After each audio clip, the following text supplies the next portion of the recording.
All right, that was really strange. I don't know why the intro didn't play correctly. It just kind of stalled out. So, whatever. We'll figure that out. The hard drive is clearly not ready because it's Friday the 13th. So, ta da! Anyway, welcome to the What's Up Webcast. We do this every Friday, 10 a.m. Pacific, right here at Skywatcher USA YouTube channel. We cover everything from what's up in the nighttime sky to equipment to helpful tips and tricks. And of course, at the end of the month, we have a special guest on to talk about their specialty in the field of astronomy. So today is our quarterly sit down with Alex. We'll bring him in just a minute. But if you like what you see here, please go ahead and subscribe. Leave a like on a video, you know, the YouTube stuff. Yes, the Friday the 13th curse. That's why the audio wasn't working a little bit ago. We fixed that. Everything's just being buggy. So we're going to get through this. So let's see. Scoot around. There we go. If you like what you see here, please go ahead and subscribe. If you want to support the channel, head over to skywatch.threadless.com. There's all kinds of nifty swag over there. And then, of course, you can head over to skywatchusa.com and pick up your favorite product. A bunch of stuff is available right now, or you can go through your favorite dealer. So yeah, let's go ahead and get started. Today is a tech talk with Alex, and if you've never met Alex, Alex is right there. That's Alex. So, Technical support, help. Yes. Nothing's working today. Yes. If you've ever emailed or called in, Alex, oh wait, let me switch to this screen because there's two of me and it looks weird. There we go. If you ever call in or email, 99% of the time it's Alex that you're talking to. Occasionally I jump in there if Alex is out or sick or something like that, but mostly it's Alex. But we do this quarterly. We sit down and talk about all kinds of tech stuff. So if you guys have any tech questions, throw them in the chat. We're here to assist you. But what's going on, Alex? Oh, not much. Good weeks. Friday 13th. Nothing seemed to work. We were dealing with the mics before we went on, and then the front didn't run. So, help, technical support. Yeah, just smack it. So there you go. A couple restarts. there you go. So Skywatcher, we have tech support and repairs right here in the United States. So if you need assistance, this is who you're going to be working with. And repairs go to California. So if you need assistance for repairs, they don't go overseas. You're not left out in the dark. No pun intended. We are here and we're astronomers too, so we get it. So with that being said, what do you got floating around, Alex? Oh, we've had all kinds of interesting stuff lately. And one thing I want you guys to remember is your mount and your telescopes have 2-year warranties on them. If we need to bring them in for repairs, we'll actually send you the shipping labels. You guys don't have to pay for any of that. That's a question I had this week that I just wanted to mention. We take care of the shipping when it's a warranty issue. So, Yep. gosh, we've had all kinds of weird stuff. Product safety. There's another telescope back there. What do you want to talk about, Kevin? Well, we'll just jump right into it. So Alex has his HAC 125DX in the background. Mine is in the garage because I was beta testing our little camera that everyone's been asking about, which is not ready to really talk about at the moment, but we were testing that out. I believe the first chunk of them are on the way. So if you've pre-ordered one, they're coming. Not to dig this up, but the tariffs didn't help, delayed some stuff. But we've sent a handful of them out. Alex has one. I have one. There's some videos that are going to be coming out from reputable people. Some of our reviewers, some of our people that regularly test equipment and test for magazines and things like that. So we should have real reviews here pretty quick. There's a couple vendors who have these who are already starting to make accessories for them. So I've already seen a motor focus mount for one. So there's some cool stuff in the works for the HAC 125DX. Have you had a chance to play with it yet, Alex? I haven't had a chance to play with it yet.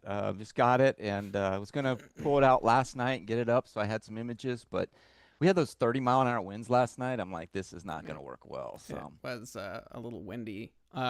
Oh, by the way, if you happen to be in Manhattan next week, Alex and Jared, who's actually on the way already there, will be there at Build Expo at what's the convention center? It's the one Javits Center. Javits Center in Midtown. So yeah, we'll be there Tuesday, Wednesday. This is the second time I think B&H has done this. So they actually bring all their vendors in, and you can get in there and see everything basically they sell. Talk to the vendors, talk about what's coming up, with their stuff. So Canon's there, Nikon's there, we're there, Photo Pro's there. Everybody's there pretty much. So if you're in Manhattan, come check it out. It's a fun time. Yeah, it'll be a relatively small booth, especially if you have seen us at NEAF. NEAF is our biggest presence. We'll have a small booth there, but some of the new stuff is going to be there. I think Heliostar will be there. I think there's an HAC that'll be there, a production one that's got the focuser holes for Holes it. and everything. Yeah. So Jared, who's already on the way there, and Alex will be there. So stop by, say hi. And then Jared and myself will be at Grand Canyon Star Party the following week, starting on Tuesday. So I don't know if Jared's even going to be coherent by the end of June. I was just going to say, you have something coming up too. So Grand Canyon Star Party. If you're in the neighborhood, you should go. It's amazing. Yeah, it's a big event. Dark. We're on the South Rim. It's bigger, but there is a North Rim event as well. But we'll be over there. Stop by, say hi. We'll have a handful of Heliostars floating around. We're not really going officially this year. I go is just because I go all the time, but usually you'll find us around the Visitor Center or Yavapai Lodge for doing solar, and then at night you'll find us at the Visitor Center in the back with everybody else. So you can see Alex and Jared next week in New York, and you can see Jared and I at Grand Canyon in about a week and a half. So there you go. And then in August, Jeff, myself, and Jared will be at Starfest in Canada. So we're looking forward to seeing all of our Canadian friends. And then that probably wraps up the year, and then we get ready for NEAF again. So yay! So it's flying by. It really is. Well, we won't dig too much on the HAC because Alex and myself, other than testing, we really haven't gotten any pretty pictures out of it. But if you've got questions, throw it out there. They're on their way. There's some cool accessories that are in development from some third-party friends of ours that answer a lot of questions about additions to them. But you should hopefully see them soon. And really, for portability, you put that thing on a wave, man, you are mobile. You could probably transport this thing on a motorcycle if you had the right setup. Yeah. Oh, yeah, we'll be in Phoenix in January, by the way, for AAS. So I've completely spaced it. It's the first time we've ever done AAS. So the whole crew will be here. Alex and I already live here, so we'll be there. But yeah, the whole crew should be there. Don't know what to expect, but if you're in the Phoenix, Arizona area in January, we'll be at AAS. So busy. Yeah. Let's see. There's a question here. What's your thoughts on using alternative power supplies, example 18,500 batteries to power mounts bigger than the SAGTI? I'm not familiar with those. Are you? No, I'm not either. The mounts really like 12 to 13 volts, and then amps, over 4 amps. So if you're in that power band, you should be in really good shape. I know a lot of people try to buy an all-in-one battery and plug everything into it, but a lot of times we can find they can have issues. I always recommend having a second power source. Have one power source for your mount and then another power source to run everything else. Yeah. The Celestron Lithium Pro batteries, they're hard to beat for power management. They were designed by engineers that are astronomers. So literally when they get to the power band, they can start hurting stuff. It shuts off. It literally will shut off, and you'll have to change your battery out.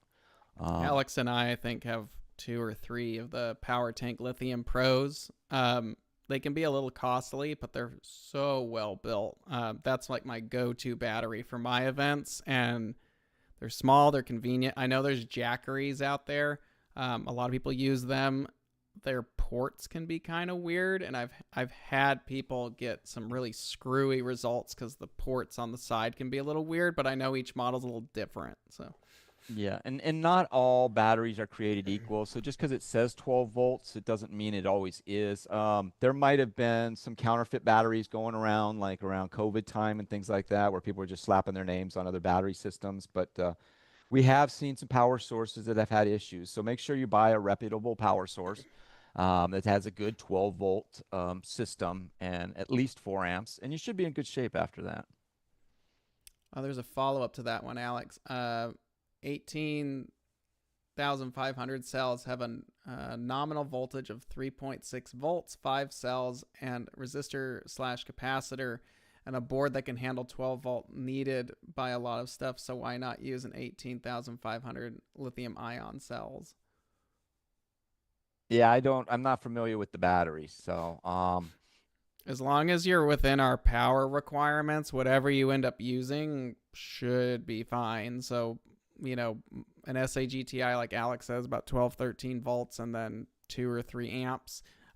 You can have way more amperage, yeah. which is great. It's just like your bandwidth is bigger. The mount's only going to pull what it needs. So if you have, I like using 5 amp power supplies or even more if I'm using AC, because I just know it doesn't matter. I've got enough bandwidth and throughput with the amperage to power whatever I want. Just as long as the voltage is there, you're good. But the amperage can be as big as you want. So Yeah, and if you have a hand controller, you can actually go into the hand controller and check what the mount's physically getting to the motorboard. So that's one of the best ways to do it.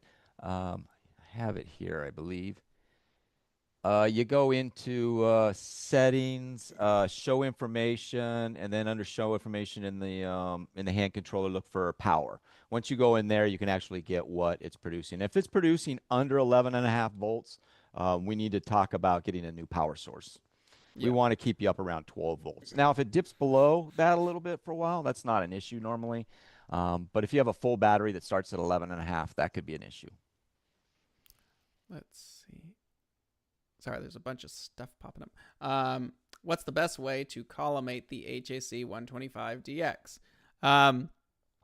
The primary is the only collimation point on that scope. It has a push-pull system, very similar to our Mac Casses.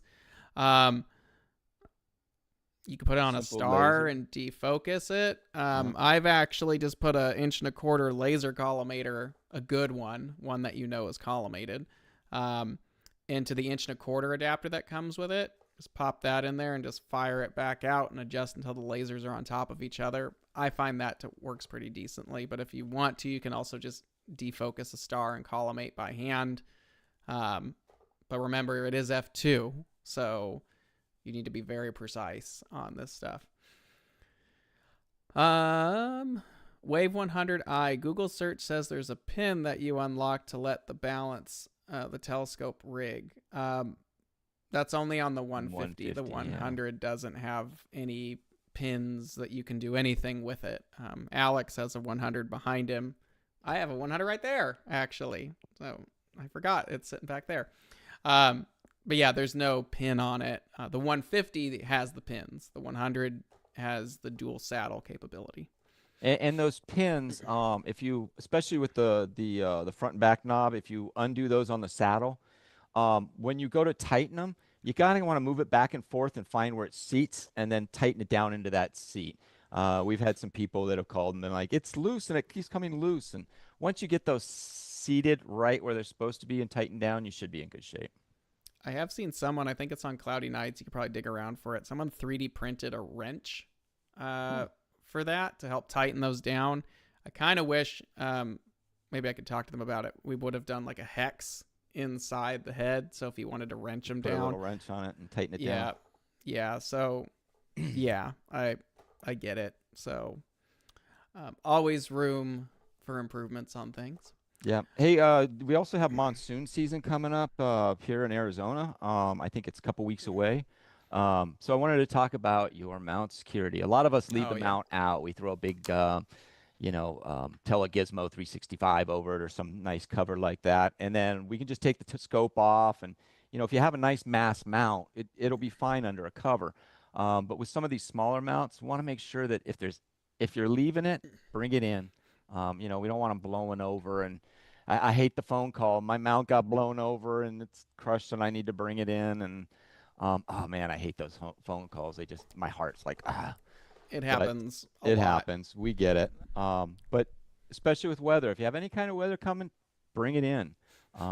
with the bigger scopes, like if you have an EQ6R or an EQ8, um, if you have a nice cover and it's in an area that's not going to get 100-mile-an-hour gust, you're probably in good shape. For me, I usually take my scopes off and store Yeah. them, and then I'll cover up the mount and just leave the mount there. Yeah, my Alex and I both have EQ8s, and for a lot of our testing, and mine's on a pier, and Alex is on the portable pier. Even on the portable pier, that weighs almost 70 pounds for the pier by itself. Then you add another 50 for the head. I don't know if you keep the weights on. For my cover to go on, I take the weights off to get the best fit. But mine's on a steel I pier. got the big mass cover, but yeah. Yeah. And So then, like the eights rule by tonnage, they're not going to go anywhere in a heavy wind. They're not even going to move. So, no. but cover them up. Make sure you get your scope off there. That kind of stuff. You don't want to add extra sail when there's a storm coming. Yeah, lightweight stuff. Just keep an eye on the weather. If you're doing an imaging run and the weather's looking good, maybe it's gonna be a little cloudy. No big deal. But keep an eye on the winds. The winds are really what, and I've seen this at Texas Star Party quite a bit. You have to anchor your stuff down at Texas Star Party because the winds will pick up big dobs and even chuck them. And we've seen that happen on a couple of them. So if you know there's going to be some really testy winds coming into play and you've got covers, unless it weighs a lot and it's well anchored, I would bring them in. Just, if you have to repolar align it again, that's better than it being trashed. So, but use your better judgment on it and go from there. There's a bunch of stuff here. Oh, okay. Any way to reduce the focuser backlash on an Evo Guide 50DX? Installed an EAF, but the backlash doesn't allow me to do autofocus. Is there no way to adjust backlash compensation on an EAF? I guess I've never paid much attention to it. Right.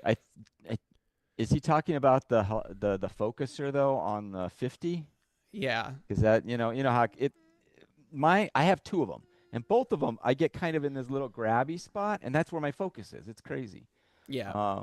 But the focuser wasn't really designed to run with an autofocuser, so that could be a bit challenging. I know some people have built guides for them or actually mounts for them, but Arizona has like a belt drive system for it. Right. I have to imagine there's some kind of backlash compensation on there for the EAF that you can probably program into it. Into the app.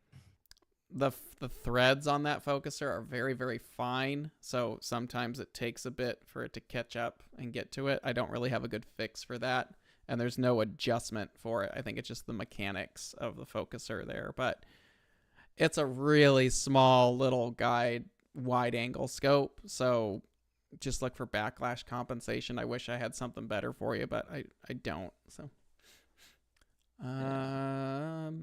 Skywatcher Australia recently showed off the Esprit 70 EDX. Now I want to address the elephant in the room, being that the technical downgrade compared to the old Esprits, especially it being F7.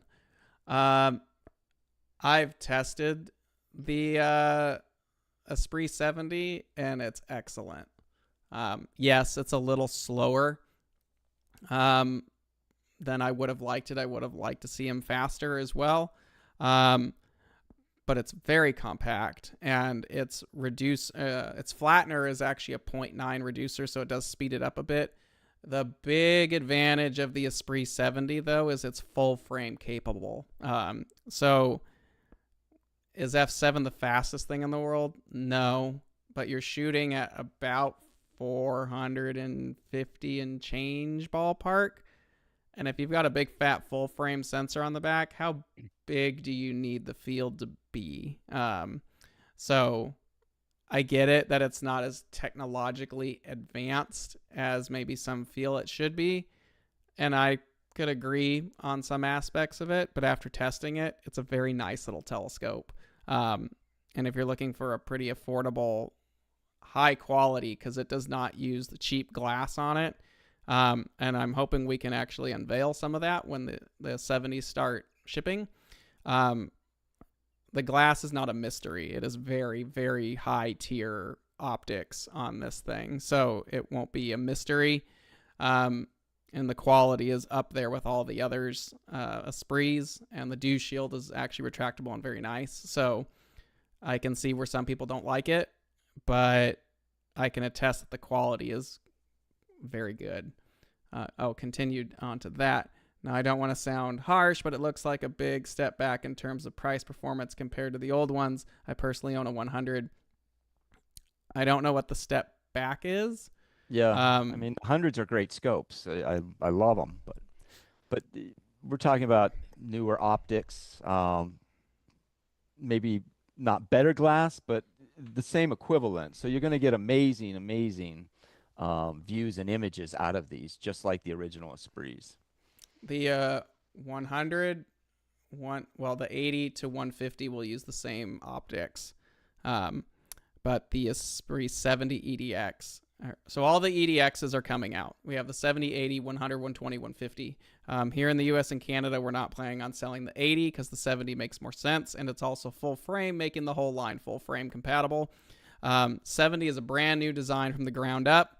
It uses high quality glass, just like the larger Esprits do. The Esprit, the larger ones, the reason why they're called EDX is for Skywatcher, DX means deluxe, and usually requires us to have some mechanical upgrade. So we just kind of blended that all together to make EDX. And basically what the EDX is doing for the Esprits is addressing mechanics. So there's a new rotator system. The captain's wheel is gone. The dew shields are improved. And we're trying to keep we're trying to keep the prices down to make them more competitive. And then maybe we'll see some other stuff going from there. So I understand they're not going to be everyone's cup of tea. But this brings up a good topic that we've seen lately too, Alex. I would hold off on making any pointed remarks or reviews of products that people have not touched. We've seen this a couple times where people just make these claims that this isn't good and that's not good. And this doesn't have anything to do with the Esprits. Just kind of segued from that. But if you're going to listen to someone who's doing an overview or a review, make sure they've actually touched it. Have the product in hand. They've used it. We've seen a couple reviews on different things that aren't even out there yet. So we know that, everything must have come from the old one, which we've never sold here on certain telescopes. So, if you're going to review a product, make sure you actually are reviewing the product. And, kind of on that note, I get a lot of calls that are hypothetical problems. And when you have real problems, that's great. Call us. But sorry, I'm just changing the subject right off the bat. When you get these hypothetical problems, look, mounts are different. Every mount's different. Your EQ6R might be different than your buddies. And when you put them right next to each other and run them, they do perform differently. They both perform great because the EQ6 is a great mount, but they might have different noises. They might have different sounds. Every mount is unique. They almost develop like personalities. So I joke, name your mount. That way you can see when it's having a bad night or not. Mm-hmm. But yeah, when it comes to hypotheticals, I get it. What if my mount's doing this? What if my mount's doing that? The thing is, if you get out and use the mount on a regular basis, you're going to learn the mount's, what I call its personality and how it runs. Some mounts like to run when it's warm. Some mounts don't like to run as much when it's cold. And not our mounts in particular, but all mounts. They all do this. So in general, get used to your mount, get used to running it, get used to its sounds, its noises. But when I get an email that says, my mount sounds sketchy, what does that mean? Are you running in a bad neighborhood? Yeah, we can't diagnose from sound most of the time, and if it is a sound issue like binding, we'd have to get it back to check it out. And I've had mounts that have come back, and it's like something's not playing nice. But if it's not running well, I get that, right? But if it's just a sound, then we can work with the sound. And you'll know if it's not running right too. It'll make all kinds of crazy, like if an EQ6R is underpowered, you will know very fast. It'll start happy. Screaming at you. Pretty quick. And if the mount's not performing correctly, you're going to see it in your stars. And that's really where I would also tell people, stop worrying about the guide graph and the numbers and just look at the stars. If you have issues in the image like jumps or streaks or something, that tells us a lot, and the guide log will normally reflect said issues. But if you're just not happy with the number, and because your buddy's getting this and you're getting better that, number but your and better stars look great, you're going to kill yourself in this hobby if you're just chasing numbers. And that could be optics, that could be RMS for mounts. Don't chase a number, chase Could be images. seen, could be thin clouds. I mean, I see it all the time. People send me in a graph and I pull up the clouds and I'm like, oh, cloud, cloud, cloud, cloud. Look, they line up with every spike you have. So the issue isn't the mount, the issue is the clouds. When we get a report like that from the logs, we can look at them and kind of break down where things match up. And, I had one guy a while back. He's like, my mount's like it's bouncing all over the place. And then I realized when I looked at his graph, well, it jumped every time it dithered. Well, it's supposed to do that. The dither actually moves the mount and then resettles so that later when you go and process, you have those frames to use. Yeah. But he didn't realize the dither actually moved the mount. And so we got that all squared away. But simple things like that, just knowing the mount, understanding it. There's a lot of questions today. That's great. Oh, wow. Okay. How would you balance your rig? I'm assuming this is on a standard equatorial mount. Do you want to take it, Alex? Yeah, the easiest way to balance, like for deck, is basically just unlock the clutch and you're gonna move it. Well, in RA you'd move it left and right, in deck you'd move it, left and right, up and down, left and right. Now, if you're using like a wave mount, that can get a little bit more difficult to figure. So what I do is for like my front and back, I just put it on a counter. I kind of slide it gently to the edge, holding it, and when it starts tipping, I'll actually mark it with a Sharpie. That way I know I'm perfectly balanced on it and I can throw it in there and not worry about it. Yeah, that's a good way to go about it. I was looking at the Skywatcher K100. I was wondering what the advantage of the Keltsoft Cassegrain design were over the Skymax. So it's not widely known. They are kind of floating out there. There's a new little Cassegrain floating around called a Keltsoft. The design is not new, but it's something that we are implementing on a small scope. I don't know if it's actually going to get to the US or not. I haven't even had my hands on it. But Keltsoft Cassegrain is like a modified Mac, which actually takes the meniscus and shrinks it in front of the secondary, I believe, is how that one works.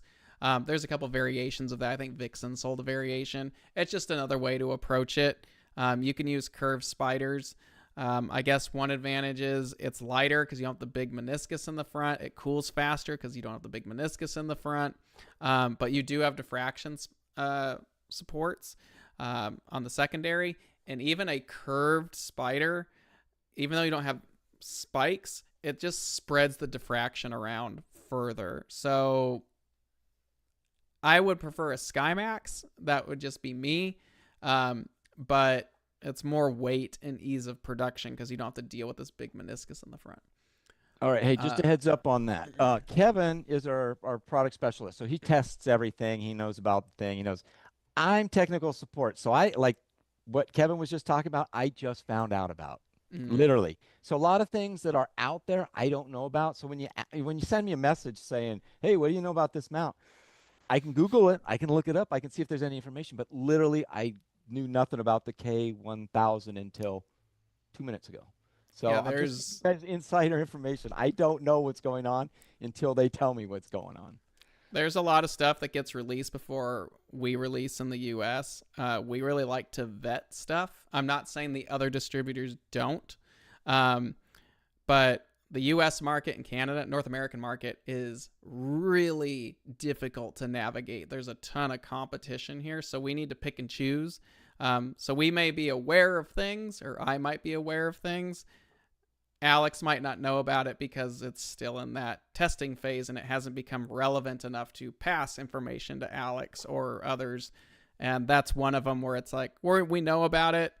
We might order a sample of it, just haven't gotten to that point yet. So, And there's how a you lot guys? of product out there. So, you shoot me an email and I say, I don't know anything about it. I really don't know anything about it, guys. We're gonna have to power through. There's a ton of stuff today. How and what do I use to clean the corrector of my SkyMax 150 and Starlux 190? The corrector? Yeah, if they wanted to clean it. So. Yeah, any good cleaner. I think we have an optical cleaning show as well that from the What's Up webcast that Kevin did, and he goes into optic cleaning. Really, really, like you go through the whole thing basically on it. So Yeah, I we think the first part's refractors, the second part is mirrors. yeah. But We but use isopropyl, highest you can find, something that evaporates really quickly. I think they use some do they, nice cleaning yeah. cloths. I think our cleaning lab does, is it ethanol? They've got They something might. in there that really works nice. Another thing I like to use that's actually obtainable is the Purasol optical cleaner from Edmund Scientific. This stuff is really good for super stubborn gunk. So I'll usually hit this first for stubborn stuff with a really nice optical cloth or a few of them. And then I'll go back with isopropyl and clean it. That's usually how I clean my optics, at least my lenses. The mirrors, it's another thing. Yeah, and good cloths you can get. There's like the Chem Clean swipes. There's nice cloths out there if you want to try something different. I'm trying to remember the other one, the little pads, but just the good Oh, cleaners. the Kim wipes. Yeah, the Chem wipes. Kim wipes. You can get those on Amazon, like a box of them. They don't have Yeah, any like residue left or over. So. lint or anything, so they clean up real nice.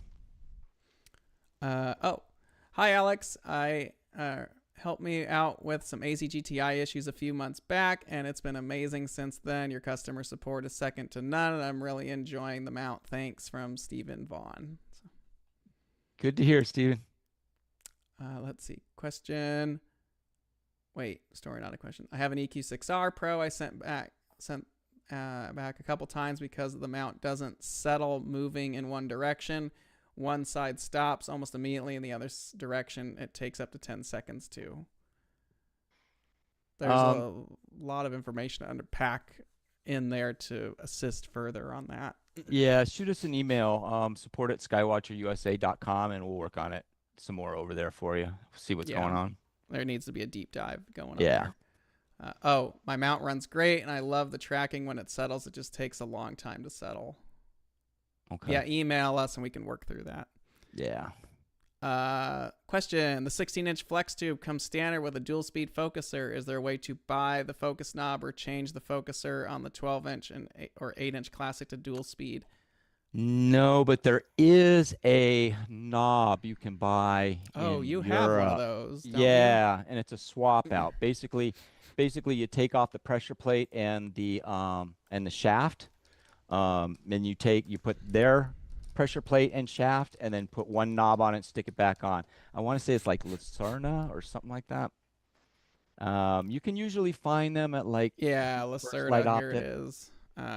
You probably have to order them from Europe. I've never seen one until Alex got one, and it's actually really nice. It's not too expensive. Works really well. If we had Super to easy. order you a whole new focuser, it's going to cost more than this. This is a really nice upgrade. And yeah, Alex, it's super simple to switch out, but Alex has one. Yeah, it's super smooth, works great. And it literally takes you 10 minutes to put on. So it's a super easy way to switch it out rather than doing the whole thing. Or you can rip it off and go get like a GSO focuser from Agena. Yep. They have kits and stuff, but that thing Alex has it's actually really nice. So. yeah, and then if you replace the whole focuser, you're gonna have to deal with tilt and things like that. So you just gotta make sure you get your focuser all lined back up when you swap it out. But with the 2-speed, all you do is swap out the actual focuser, bar, and knobs, and you're done. Question. Esprit EDX line sounds nice for those looking for triplets, but what's going on with the discontinuing the doublets? Because there's new doublets coming. We're trying to iron out some final little details, but there are brand new doublets coming. We'll tell you more when they actually able to. but they're coming. We even have some samples here in the States, and I hope we can show them sooner rather than later. Wave question: are there any ways to reduce the backlash on the altitude adjustment screw on the Wave 150i? It's been making polar alignment take a while if I overcompensate the altitude when fine tuning. You can loosen the two side knobs there, and then those will completely open up that leveler so you can move it without any kind of resistance. And then once you get in the spot you want, tighten those two, like we call them the ear bolts for Frankenstein bolts. Tighten those down, and that should hold it in place. But if you're worried about backlash, loosen them, and the weight of your payload will push down on that and keep that mesh. So it sounds like your Frankenstein bolts on the side are just a little too tight. Because if they're loosened just enough, that thing will collapse right onto the threads, which is what you want, and then you can make adjustments, and there's no backlash at that point. So. Let's see. Solar Quest. Using new batteries or DC direct power feed, I've had issues with the 8-way slide switch lagging from manual input for recentering. So you just push the power button and push it, and it takes a second to start going? I'm not sure. You might want to email some more details on that one. Yeah. I've never had any problems with unless there's an issue with the mount itself. That joystick should work after the alignment is done, but it's slow. It's not made to move fast. But if that didn't answer it, you could try a factory reset, which is in the manual. It's just kind of like this Control-Alt-Delete thing. It's in the manual. I don't remember off the top of my head how to go about it. If that's still not doing it, we can get it back for inspection, but that's all. The Solar Quest, there's just not a lot to do on it. So, let's see. What's an upcoming product? Wait, hold on. What's an upcoming product Kevin would like to hype up now? What is a good one? Well, I could tell you guys about the brand new.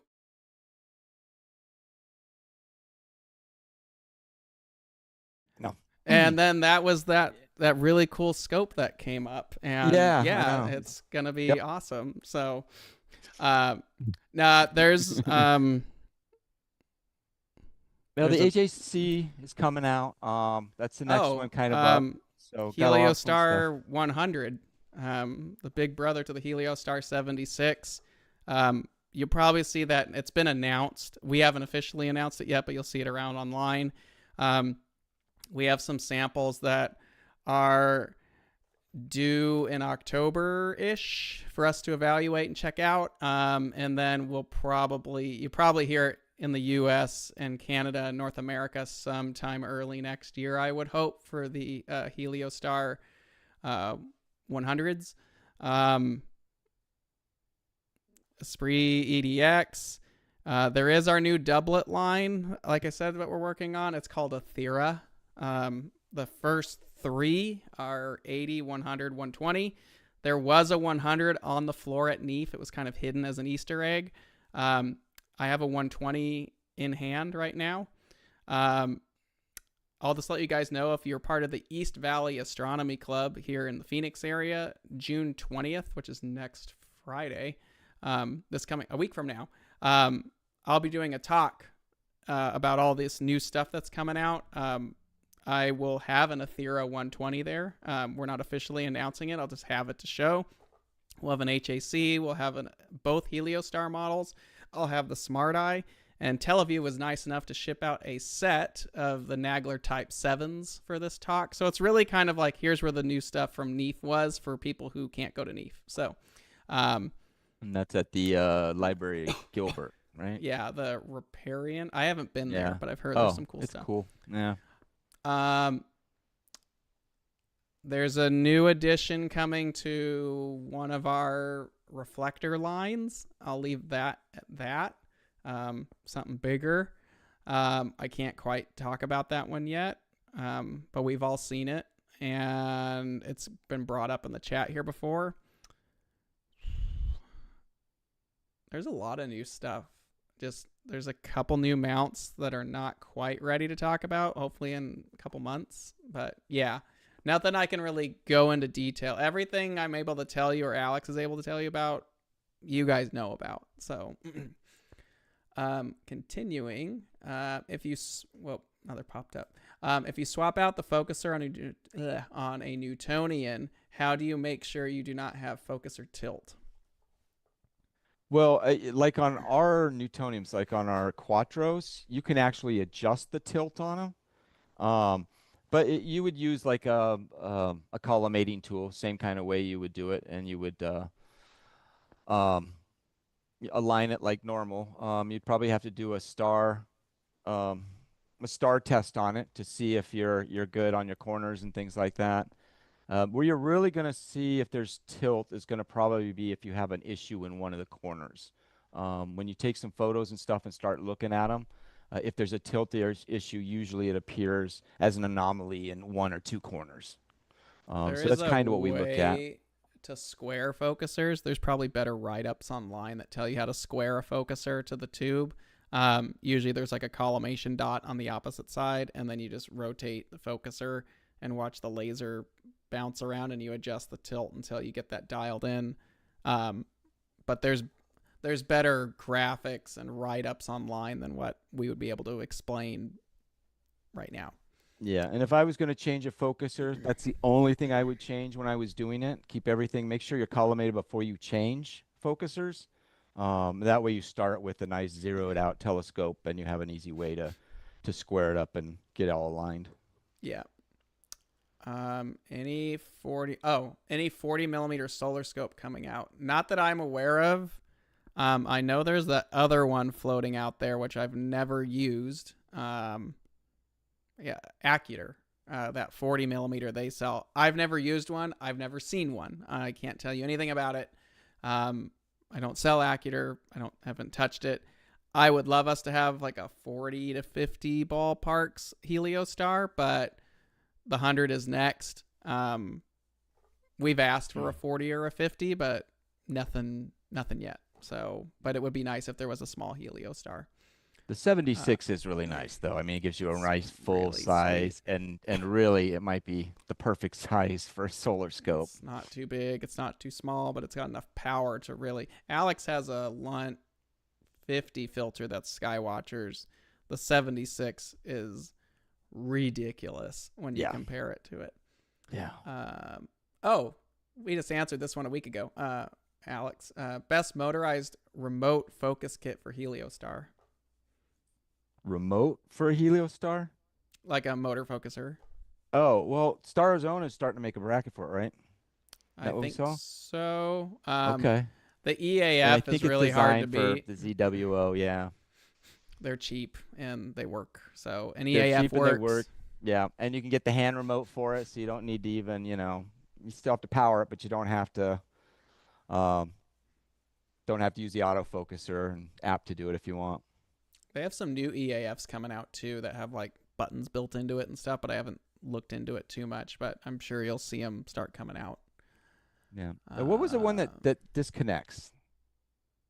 Oh, a couple of those. Got one hiding right here for the stellar view. This is the best motor focuser for focuser knobs without like replacing the focuser is the Optec. They make a couple different ones, but this one. Yeah, if you're going from visual to imaging to visual to imaging, that's the focuser to have because you don't have to mess around with it. You can unsnap it and actually manually focus if you want. Then you can snap it back in and use the autofocuser. Yeah, it just rotates and disengages. And then this one for the feather touch that I've got on that scope has a fine focus on it, so you can use it visually. Those are really nice, and all the controls are right there. But I really need to install that. But they make them for the Esprits as well. But I don't think this will work on the Heliostars. But they're like $500 focuser motors. So if you're just looking for something cheap and easy, the EAFs are EWO. a dime a dozen out there. My fairly new AZ-EQ6 seems to be having a little trouble with accuracy. Any suggestions on how to improve? Well, yeah, there's a whole bunch of things we could probably do, but there could be multiple things going wrong or a single thing. If you want to shoot me an email, support at skywatcherusa.com. We can work on that and see what's going on. Off the top of my head, the first thing I thought is, how are you running it? Are you running with a computer? Are you running with a mini PC? Are you running with a hand controller? Are you in Um, EQ or AZ mode? EQ or AZ mode? Yeah. So there's a few different things there to unpack to start working on what could be going wrong. One thing, any of our mounts that have Freedom Find on them, like an AZ-EQ6, that's a really cool feature to have. But if you want the best go-to accuracy and you're not using that, go into the settings somewhere. You have to look in the manual exactly how to get there. Either in the hand controller or in the app. Yeah, you can turn off what's called the AUX encoders. That will help your pointing accuracy because it's not getting readouts from two separate encoders. That also applies to all the go-to DOBs. I've had that help. Other than that, email Alex. Now, if you're using the Freedom Find, you need those encoders on. But if you're not using the Freedom Find and imaging, go ahead and turn those off. They're not going to affect the mount at all. It's got its own. It counts the steps on the motors, so it doesn't need those auxiliary encoders at that point. Yeah. Anything bigger than 150 millimeter refractor? Nothing that I'm aware of. I'll let you guys know we don't use cheap glass. There's a lot of these cost-effective large aperture refractors. They're cost-effective for a reason, and everything comes at a compromise. And I'm not saying they're terrible, but everything has a compromise. So if you're getting a 7-inch refractor for $5,000, awesome. But there's a reason why it costs that. Good glass is expensive. Really Very. good glass is extremely expensive. I mean, it's like you go from here to like here in price. It really skyrockets very quickly. So if you want the high-end stuff in a big refractor, there's a reason why a Stellar View costs $20,000. There's a reason why even some of the Chinese-made 7-inch refractors that use the good stuff like FPL 55 or FCD 100 are $12,000 to $15,000. Could we do one? Absolutely. I believe there was even a design for a large aperture Esprit. The big question is, would it sell? If we made a 7-inch, I would go probably say to a 7-inch made to the spec of an Esprit, you're looking at $15,000 for a 180. So would you want to buy it? Yeah. And when you're talking about the Esprits and the new EDXs, yes, they are productions, but these are all hand-built telescopes. So when they go through and they do the assembly and stuff, you're getting a very, very high-quality telescope, even though it's a production telescope. Mm-hmm. For visual, how critical is tilt? Tilt in, I guess, the like your focuser. probably. It really depends on the speed of the scope too. Like if you're on a really fast DOB, like my 28's f3.3, you'll know very quickly.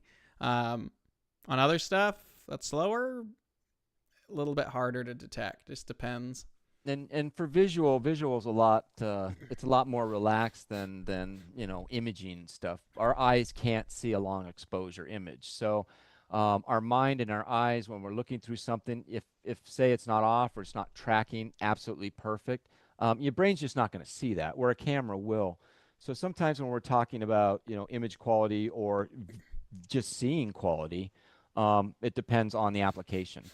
And with visual, yeah, if you've got a little tilt, you might see it like in the corners or on the edges. But again, you're really going to see it if you take a photo through it. Yeah. So if you put a cell phone up there, take a photo, look at the photo, you're like, oh yeah, I got a whole bunch of tilt in the right. A lot of things, there's just like little micro adjusters on the focusers that you might be able to get rid of that with. Firmware updates. Is there a tutorial available or how to update a wave mount? I'm on Mac. Okay, so there's two parts of this question. Number one, a wave mount updates like any other mount. You can just use the USB. I don't think we have a video of it. You can either use the USB or you can use other connection methods. I would not recommend updating via Wi-Fi. It's just if it's not going anywhere, just plug it in. For Mac Mac has been a big problem for years. And I found out last week there's a Mac updater coming very soon. Thank God, because I've been asking for like a decade to get this thing. So apparently there's a Mac updater coming. I don't know when exactly it'll be ready for public release. I'll keep you posted, but we're supposed to get it really soon. Right now, there's nothing. You just have to get a Windows device. And when that comes out, it's going to be probably pretty simple, just like the Windows. Download the loader, put it on the desktop. Download the firmware, put it on the desktop. Plug it in. It says, where's the stuff? You point at the file, and then you hit go, basically. So I'm hoping it's just as simple as that. It sounds like there's a lot of things in the works at Skywatcher. Is it always like this, or has there been more than usual recently? I guess I'll take it because I'm the one who does this. We have a big engineering team for Skywatcher. I think there's like 15 or 20 engineers. And we're always working on stuff, or they're always working on stuff. By the time I get it, it's getting pretty close. We've tested a ton of stuff, probably over a dozen telescopes in the last year. Some stuff doesn't make it. Some stuff just doesn't. Either I find issues beta testing it, or if I send something to Alex, he might catch something, or our beta test team might catch it, or it doesn't make sense, or the engineers will find something where it just doesn't make sense. And man, there's a number of reasons why something will flatline before it gets to production. But sometimes we have little stuff that drips out, and other times it just feels like we're being steamrolled. Right now, the factory and the engineers, I think, are just firing on all cylinders. I don't know what they're doing over there, but they're doing a really great job. They work really hard, and they're very smart people, and very crafty on what they come up with. So I really applaud our engineering team, and I think it'd be really cool to have them on, but we need a translator, which would take forever.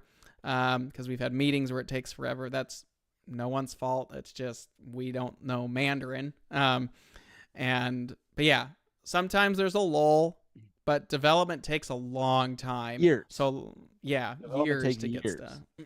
You know, the wave mounts have been in they've been working on those for quite a while. The solar scope's they've been working on that for 5-6 years, something like that. Lot.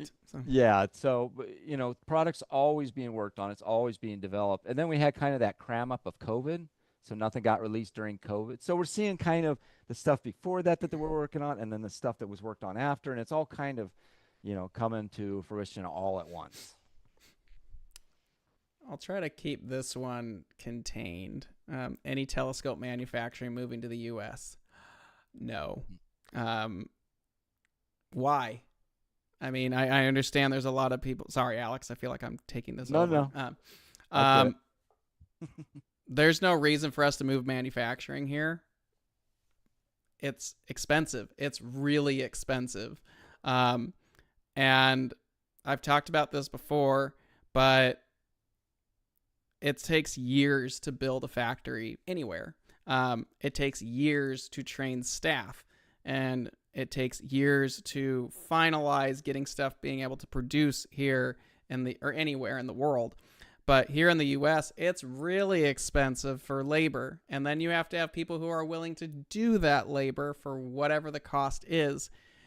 On top of you being able to invest millions and millions of dollars into building a manufacturing facility, the overhead in the United States is insane, because what U.S. citizens expect to get. There's nothing wrong with that either. I mean, we have, health coverage and benefits and time off and salary. It's just the demand is more expensive here. It doesn't make sense for us to do it. And there will be people that will argue that all day long. Go ahead and start your own company and let me know how that works out for you. So. Well, and then we have the other problem, glass. Where does all the good glass in the world come from? None of the components are really made here. Well, glass is made here, but all that glass goes to the military. We can't get our hands on any of that glass. Yeah, you want all major glass is either coming from probably Asia, Russia, or Europe. So you got to import it from somewhere. And I had this big layout a while ago. I explained this to someone. Just because it's made here in the US doesn't mean the components are. So the components go up too. Last one in here, pros and cons of carbon fiber versus metal. Lighter.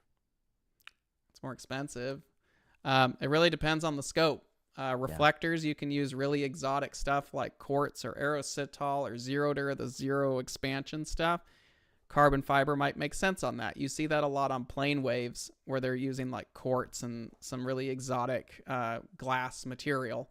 Another thing, here in the Southwest, you're talking about heat. Go out, put a black glove on, put a rubber black glove on and a rubber white glove on, and hold them out in the sun. Yeah, that hot glove's coming off a lot faster. The black glove's coming off a lot faster than the white one. So if you're setting up early, we got to think about thermals and things like that as well. So yeah. So carbon makes sense on certain designs. For refractors, it really doesn't make a lot of sense unless they're small. Yeah. And the weight savings isn't that much when we're talking little telescopes. On big ones like plane wave and stuff like that, makes sense because it shaves off pounds here and pounds there. But when you're talking about big refractors, it doesn't make sense because while the tube might not expand and contract, the lens will. And it actually works out that aluminum works better with the expanding and contracting of the glass than carbon does. I know there's a bunch of stuff in here. I just don't think we're going to get to any. Can I align using SynScan app and then use the hand controller? Oh, this is a good one. Can I align using a SynScan app and then use the hand controller for further use? Park the mount, power cycle, and then start from home, and you can. Yeah, but you can't mix and match during the same run. It'll confuse the mount. And it doesn't matter controller. If it's... Yeah. If it's otherwise, it gets confused. Yeah. App or ASI Air, hand controller to app, vice versa, whatever. You can't use two different control systems in one run. You'd have to cycle it and restart. So, but you can do that. I've had the question. It's like somebody wants to set it up kind of like on a pier for night use.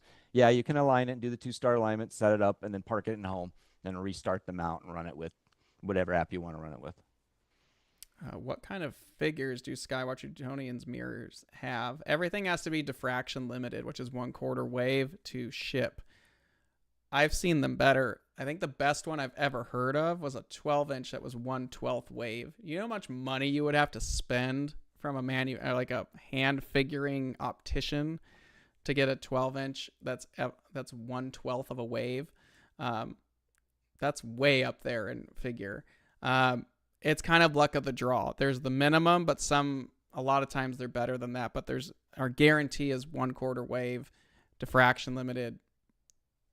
There's a good chance they're better than that.